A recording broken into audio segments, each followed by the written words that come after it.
we're live. Let them run. May 31st, 2025 here. How's it going? Day, thank God. Yeah. We need some nice weather, man. I haven't had good weather in a long time, brother. Been rain. This Lots week it's of rain. supposed to be high around 90. So that's around 30, 32 for all you people watching in England. I know we got a couple of people watching. My guy Dan's watching from the pub. Just went out golfing in the rain. My guy Dan was with in Northern Ireland. He actually so they bet a little bit differently there. What do they do? I think they have more of the, if you bet it at 7-1, it's 7-1. Right. So $16 for a $2 bet, yeah. I'm trying to find out where he left it. He won a race the other day. He bet it at 7-1, and it got bet down here to 2-1, and ended up a fast fixer on what track? At Gulfstream. Oh, really? Mm-hmm. On Thursday, I think he's in Northern Ireland. So fast fixer 8-1. He went off second favorite at 2-1 and came out on top. So he read the story this week, looking for some high odds. Cool. And I told we got a couple for him. And you know what? 11. Yeah. Well, also, speaking of Gulfstream Park on Thursday, the early pick 5 paid around 11K plus, and the late pick 5 paid around 8K plus. So I know it's not the championship meet at Gulfstream Park; it's the Royal meet. But there's some still money to be made if you make some good picks. And there's two good examples in one day, 2 pick 5s, 11K for one and 8K for another. Man, that's pretty solid. So we got to try and look for some winners like that, Sean. Yeah, definitely. And right now we're going to go to Gulfstream. Late pick 5 sequence starts at 4:05 with race 7, 1 mile on the turf. Maiden special weight 56,000 and no scratches, 9 horses in the race. And interesting, the horse that you picked today, because the main team, or there's 2 teams left in the Champions League final, is Paris Saint-Germain, PSG. And could we get a Paris surprise at 4:00 mid game, right in race 7 here? Paris is surprise. That what it'll be mid game? It'll be mid game for the soccer game. Yeah, that's okay. Right. Well, let's hope so, because that would be a good surprise for you and for I. Actually, would not be a surprise, quite frankly, for me. This horse, good horse in the maiden special weight race on turf, 1 mile. The trainer, pretty good trainer. Not a lot of people know him as much as Saffie Joseph Jr., Victor Barboza, but Noah Ramsey hits at 34%, second off the layoff. This horse is coming off a little layoff, not too bad.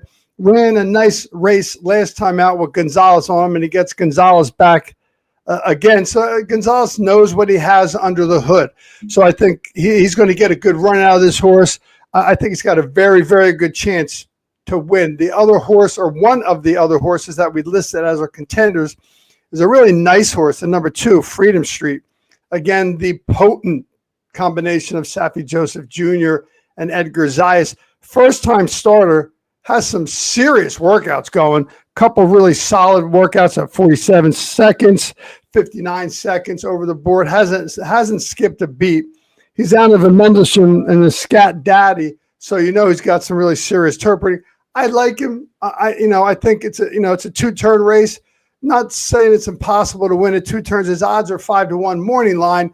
I imagine with those connections, it's going to go off much lower than that. But I think the horse is probably going to need one, first time out. But boy, the workouts are really solid for that horse. And then the other horse that we'd like is the number 9, Inherent Promise. So we got a Paris surprise and an Inherent Promise. This is one of the more experienced runners in here. He closed really strong last time out. Probably looks to improve on that last trip, get a little better run this time. Edwin Gonzalez is staying on board. So those are the horses I think that are most likely. Again, we have our top pick, as we talked about earlier on Thursday when we did our one horse wonders and our top picks. Also, we talked about that, and that was our top picks. But there you go. our top picks and our contenders, Sean, for race number 7, brother. And then race 8, we got some short races today. The next couple ones coming up are pretty short. Race 8, 6 furlongs on dirt, optional claiming, 4:37 Eastern time, $25,000. There's a horse in this race that you like, 2 for 2 at Gulfstream with wins by 11 and 8 lengths, and the horse is dropping in class, and is not the favorite in the race, which is interesting to me, because absolutely. That's a good point. It is interesting that he's not the favorite because, again, for those of you who are new to watching or Let Him Run podcast, I know that I've mentioned when I write the article and then Sean puts it up on Florida Sports Talk, when I look at my picks and I'm picking them out and I'm writing in terms of why I think this horse has a chance, why he is my top pick, I don't have the odds. I love that. I mean, I've been handicapping for about 30 years. I'd say in the last year or two, I started doing that. And I find that to be, Sean, a big help when you're doing that because you don't get taken away from a horse either because it's a high odds or it's an 8-5 and you lay off it. I don't know what the odds are. On Thursday, when I send that article to you with the odds, I've already made my decision on who my top pick is and who my contenders are. Yeah, that's interesting. And I know, look, 2 for 2 on the track, and then, two monster wins. I mean, wins by 11 and 8 lengths is nothing to sneeze at. I mean, those are the dominant wins here. So let's hope. Yeah, and his last. Let's hope she stays at 5-2. That would be great. And she might say a 5-2. Again, the last race that she was in, she had Irad Ortiz on both times.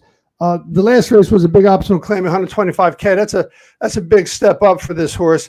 Ran pretty well in that race. So there was a field of 7. She was in the 7 post. So got a good break, hung in there, had the lead for a while. Of course, that was 6.5 furlongs. This is only 6 furlongs. So I think that bodes well for this horse into this race. I'd be surprised if when the odds came out at post time that horse was not the favorite, to be quite frankly. But the 7 horse is the other horse that currently, as you mentioned, Sean, is the morning line favorite at 8-5. I think this horse is probably the speed of the speed. You've got a really aggressive jockey on, Arisamal Jaramillo, who, by the way, I checked out at Gulfstream Park. At Monmouth Park. He came up to ride in 2 races at Gulfstream Park. One was a nice little stakes race. Of course, unfortunately, our man Jaramillo did not get to take the trophy back to Hallandale Beats, but he's on this horse for the second time. He rode him about 7 races back, but this horse won very impressively the last time out. And again, I think the record at Gulfstream Park, six times he's run, 3 wins, 2 seconds on turf, at this distance on dirt, ran 4 times, has 2 firsts, 2 seconds. So clearly likely going to be the favorite come post time. But certainly those 2 horses have a good chance. And then I took a little look at another horse at a little price, 5-1. One of the big trainers down there who gets a lot of looks when his horses are running is Victor Barboza. He's trained in the number 1 horse, Sweet Hazley, 5-1 morning line. He got claimed into Barbosa's barn last time, and he hits a 29% first off the claim. That's a pretty solid number to go with. He's getting Lasix for the first time. It's only his second race, Sean, in about over a year. I guess he had some issues, but it looked like he's been working out, getting ready to come here to run again. If he runs back to a couple of those races he had early in his career, he's going to have a big shot, and he might get overlooked because of the fact he's been out for a while. So we'll see how that goes. So there's our top picks and contenders for race 8. All right. We go to race 9, which is 5.5 furlongs on the synthetic. Optional claiming, another optional claiming $25,000. Let's see the scratches here as we pull this up. 5 and the 7 scratch. So now there's a field of 5. Small field now. 6 horses. I got 1, 2, 6. 3. My bad. You're right. 6. Sorry, Sean. 6. Yes, sir. Yep. So yeah, small field, short race, synthetic. Again, I couldn't leave Saffie Joseph Jr. and Edgar Zayas out of my top picks. My top picks all night. So I went ahead and again, this horse clearly is the class of the field. The number 8 horse, Edith, probably going to be the speed of the speed.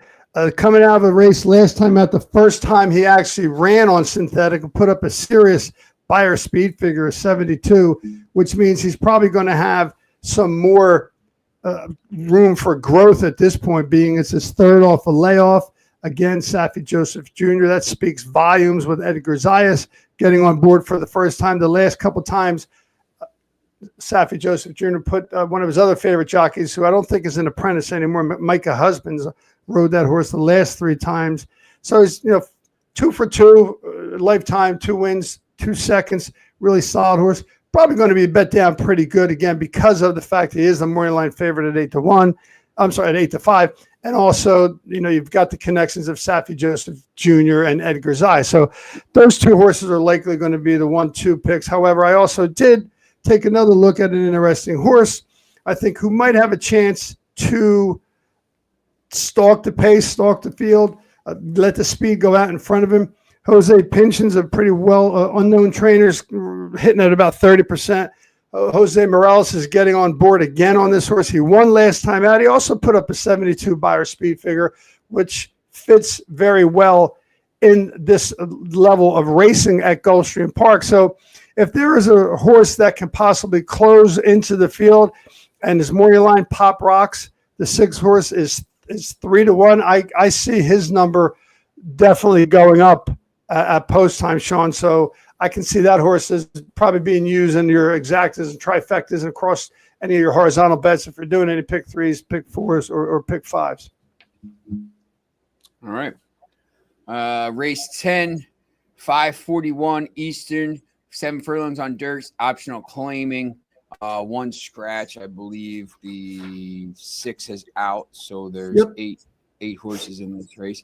I know you looked at Sweet Laura the other night with Luca Panici on him, and a couple other horses there. Timely Reward and Katubia with a little bit of a price there. Just talk through this race. Yeah, it's 7 furlongs, which we've oftentimes on Let 'Em Run talked about the tricky distance of 7 furlongs. A lot of the jockeys have one of the best 7 furlong jockeys out there is Kendrick Caramouche, who often rides up in the New York circuit, has a timer in his head. So he knows these guys that are that good know that the front runners just blitz the 21 or a 22 second quarter, and they don't want to have nothing to do with that. But this horse, number 3, Sweet Laura, solid closer into 7 furlongs. The last race was a 6.5 furlong race, closed really impressively. It's an upgrade in jockey now to go Luca Panici, a 5-2 morning line.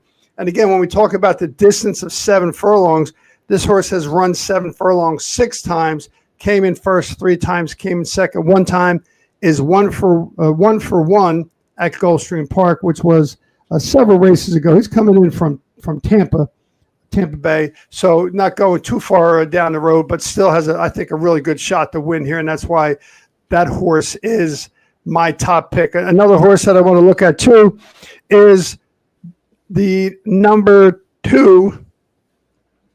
Wait a minute, I'm sorry, lost my contention here. No, sorry, the number 7, Timely Reward. This horse, Timely Reward, could be the speed of the speed. And again, you've got the combination of Saffie Joseph Jr., Edgar Zayas. He's the morning line favorite at 8-5. And again, most likely going to go off probably at 8-5 or less because of the fact Saffie Joseph Jr. and Edgar Zayas draw a lot of well-deserved attention, quite frankly. So that's kind of who we like there. All right. One more race 11, 6-12 Eastern, 1 mile on turf. The Powder Break Stakes, $75,000 race, 1 scratch, the 8. So there's still 10 horses in this race. A little bit more of an even field here, and so I think probably some better horses in the race. And the odds I think show that. Really, spread out 4-1 is the lowest odds right now, and there's some money. You actually like This is a race I told Dan to look at. Your top pick is someone who's got a little bit of juice behind it. Let's go, Coco. Let's go, Coco. Exactly. And, this is a nice little 1 mile stakes race. So you're going to get some good horses in it. The morning line favorite actually is the number 6, Majestic Venezuela at 7-2 with Jaramillo on it. But I do love the number 4. And that's why I picked my top pick. Let's go, Coco. Reason being, again, I looked at this race and there were no odds were posted with this horse at the time. I'm looking at this horse and saying, okay, this horse is 4 for 6 4 wins at the distance and 1 second at the distance. And she's not won yet at Gulfstream Park, perhaps a slight negative. Maybe that's why. I don't know why the morning line's 12-1. I mean, come on.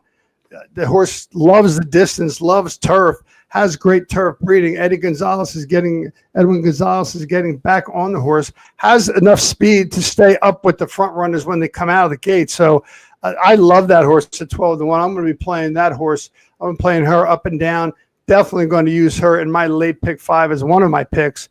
But certainly, again, if we look at the morning line favorite, the number 6, Majestic Venezuela, again, you got Victor Barboza, a good trainer. This horse has some class, also has won twice at the distance, and also has won twice out of 4 tries at Gulfstream Park. So maybe that gives this horse a little more reason to say why people like him, why he is the morning line favorite, because the horse I like hasn't won at Gulfstream Park. But I think today's going to be the day for her, and that's why we like Let's Go, Coco. Another horse that I like is an outside horse, the number 11 horse, Di Regresso. This horse has run a few times against a horse that we've talked about oftentimes and picked this horse, Do Gooder. Came in second last out against that horse, Do Gooder, who's a very, part of the pun, but a very good horse, and ran a nice horse. And this horse has been in some classy races, a couple of grade 2s, a couple of big stakes races. And what I find interesting, okay, morning line 4-1, very likely to be going up because of the jockey. Fernando Harris on him, third off the layoff. Interesting because Gonzalez has ridden his horse a couple times for the trainer, Antonio Sano. Jarrah rode him about 8 races back and won on him here at Gulfstream Park on turf. So putting that jockey back on the horse, to me, says something when there could have been other jockeys available to ride. I mean, Jaramillo has ridden him, Gonzalez has ridden him, Zayas has ridden him. All these Reyes has ridden him. All these jockeys have ridden him before, but the jockey who last had his win gets the mount on this horse. It's not a big horse. 17 lifetime runs. He's won 4 times. Came in second twice. Came in third 4 times. So it gets around there, Sean, and he could put up a good run here and surprise at a decent price. So that's who I like in the 11th final race at Gulfstream Park. And the reason I did that Boston accent, Sean, I know you're a Boston guy. You're not a Boston fan, are you? I lived in Boston for about 6 months, but nah, I'm not. Okay, so there was this great documentary on, and that's why I said Gulfstream Park on Netflix about the Boston Red Sox. I'm not a Boston Red Sox fan. In baseball, I don't wear any team's heart on my sleeve. If you look behind me, you can see a lot of Carolina Panther paraphernalia. We'll talk about that a little bit when we get closer to football season. But a great documentary was called it's called The Clubhouse, and it's about 6 or 7 episodes. And one of the episodes that I watched was on their center fielder, Jarrett Duran. You familiar with him? Yep. Yeah. What an interesting story. This guy came back from such a dark place, struggled so badly, had really lost his way. And to see what he did and got himself together to come back, very inspirational story. Certainly got my admiration for the guy, and he still continues to do quite well, to the best of my knowledge, for the Boston Red Sox. So a really cool story. If you're interested in seeing something good with that's something to take a look at for sure. All right, can't let you go here. It's the biggest day in club soccer football. Today's the final Champions League final. PSG, Paris Saint-Germain, looking for their first title. They lost in the 2020 final during COVID to Bayern Munich 1-0. I thought they got a little bit robbed in that game. And then obviously the other teams, Inter Milan, Inter Milan, who has won in 2010 and long time ago, I think 1960, looking for their third. They were in the final 2 years ago against Manchester City and lost 0. And it's an amazing story a little bit for PSG because this is the first year they changed to a new format, and with 2 matches to go, only the top 24. There's 36 teams get in, 24 get in to the knockout stage. The first 8 get buys, and then 9 through 24 play a playoff. So with 2 matches to go, PSG was out of it and had to face Manchester City. People thought they were in trouble, and they won the last 2 games, just about got in, and then it just paged through. And on the way to the final, they knocked out Liverpool, Arsenal, and Aston Villa, 3 Premier League teams. Obviously, the league everyone thinks is the biggest, strongest in the world. So they're playing here, and PSG is plus 110 here. Inter Milan is plus 260, and I think PSG has lost the most games of any team that's ever got to the final. They've lost 5 in the tournament, but they've just gotten hot. 5 in the tournament? They 5. So the first part is 8 games. And and they lost 5. They lost 5 total because then it's knockouts is 2 games, 2 games, 2 games. It's round of the playoffs, then the round of 16, then the round of 8, and then the round of 4, the semifinals. So they've lost some games, but they're also the youngest team in Europe. They sold a lot of their players. This is a team. I don't know. I don't know if you don't probably follow it too much, but but you're talking about how when they sell players and all that kind of stuff, how much money can be involved with. That's crazy. Well, a couple of years ago, their attack was Lionel Messi, Neymar, and Kylian Mbappe. So this was like a superstar team. Sure. And all the obviously those people are Messi's in the U.S. and Mbappe. They sold before this season, and everyone thought PSG was going to struggle, and they bought really well. And here they are in the final. And I will personally be rooting for PSG. I bet PSG today. I like them at plus 110. But I don't know if if you want to go with the Italian team for all your Italian friends over there at the Ancient Order Hibernians. There's plenty of them there, Sean. Oh, there's some soccer fans there for sure. Occasionally on a Sunday morning when there's a 9:00 game, they'll open up the club and put some soccer on and some really cool stuff. They're big time soccer fans. Those guys know a lot, obviously much more than I do, but you're right. There's as many Italians at the Irish club as there are Irish guys, but it's always good to know that Irish foundation remains. Sean, I do want to say something about one of my other picks, one of my favorite bets that is available at Gulfstream Park, the Tropical Turf Pick 3, which is 3 turf races. Huh? Which races? Yeah, it's going to be races 2, which I did handicap. I'm going to give out my Tropical Turf Pick 3. It's not not going to cost you a lot, but it's races 2, races 8, which we already handicapped, and races 11, which we already handicapped. And in race 2, there was a scratch in 30 minutes. Yeah, that's why I'm putting it out there. So race 2, I put in the 6, the 9, and the 10. That's my picks for race 2 in the first leg of Tropical Turf. Country Economics, Tinta Roja, and what was the other one? The 10? The 10. Pocket Pair. Okay. Yep. So it's a $3 base bet. So you got the 6, 9, 10 in race 2. I'm singling one of my big picks that we talked about already in the 8th race, the number 4. Okay. That's the second leg. In the 8th race, I just bet that. I bet the Twin Spires. I just did Lynn's Milky Way and Julie's Legacy as a exacta box, and then I just hammered Lynn's Milky Way to win the race. Oh, well, I think that's a good bet. And in the 11th race, the final leg of the Tropical Turf Pick 3, I would love to see us live because in that race I picked both the 4, who was one of my big bets at 12-1, who I really like, and the number 10. So those 2 horses, and who are they, Sean? That's Candy Gray at 8-1, and Let's Go Coco at 12-1. So very, very good value there. If we can get to that leg and we're live, I think that'll be a lot of fun to watch that race and look at those possible payouts there. It's a $3 base bet, so you're going to pay 3 times 1 times 6 times 3. It's only going to cost you $24 for a $3 base bet, because you got 3 times 1 times 2 is 6 times 3. Well, I'm sorry, $18. Not even that much. So little payday, little pay, little cost, possibly a big payday. So good luck to anybody who got that. And remember, you can read the article that I put together and Sean puts together and puts out there on X. It's on there, as well as Florida Sports Talk. Am I accurate with that statement, Sean? And it's correct. And as long as I'm writing it, it'll be readable.